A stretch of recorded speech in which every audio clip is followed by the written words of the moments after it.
உலகு வாழ்வதற்காகவே கொடுக்கிறேன். இயேசு கிறிஸ்துவுக்குள் பிரியமான என் சகோதர சகோதரிகளே, இந்த நிமிட நட்சத்திரக்கு இயேசுவின் நாமத்தில் நான் உங்களை அன்போடு அழைக்கிறேன். உலகு வாழ்வதற்காகவே கொடுக்கிறேன். உலகம் வாழ்வதற்காக கொடுக்கவில்லை. உலகத்தில் நாம் வாழ வேண்டும் என்பதற்காக கொடுக்கவில்லை.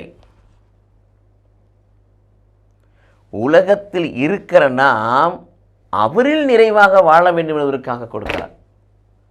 இந்த உலகம் வாழ வேண்டும் என்பதற்காகவோ, உலகத்தில் இருக்கிற மக்கள் எல்லாம் நன்றாக வாழ வேண்டும் என்பதற்காக மட்டுமல்ல, மாறாக உலகத்தில் வாழுகிற நாம் அவரில் வாழ வேண்டும், அவரோடு வாழ வேண்டும், அவருக்காய் வாழ வேண்டும் என்பதற்காக, சாட்சியாய் மாற வேண்டும் என்பதற்காக, அவருடைய நாமத்தை மகிமைப்படுத்த வேண்டும் என்பதற்காக, அவர் குரலை கேட்க வேண்டும் என்பதற்காக, தூய ஆவியால் ஆட்கொள்ளப்பட்டு நிறை வாழ்வை நோக்கி நிறை உண்மை நோக்கி வழிநடத்தப்பட வேண்டும் என்பதற்காக அவர் தன்னையே கொடுக்கிறார். தன் சரீரத்தை கொடுக்கிறார் உணவாக, தன் இரத்தத்தை கொடுக்கிறார் பானமாக. ஆகவே தான் சொல்கிறார், உலகு வாழ்வதற்காகவே.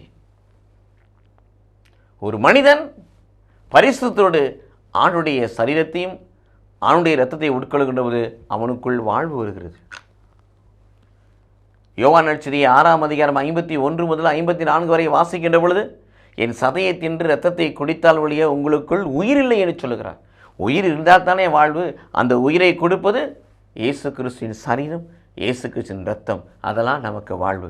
ஆக பரிசுத்தத்தோடு தகுதியோடு முழு தயாரிப்போடு திருப்பலியில் பங்கு பெற்று ஆணுடைய சரீரத்தையும் இரத்தத்தையும் உட்கொள்வோம். அவரில் வாழ்வோம், அவரோடு வாழ்வோம், அவருக்காய் வாழ்வோம். கடவுள் நம்மை ஆசீர்வதிப்பாராக. ஆமென்.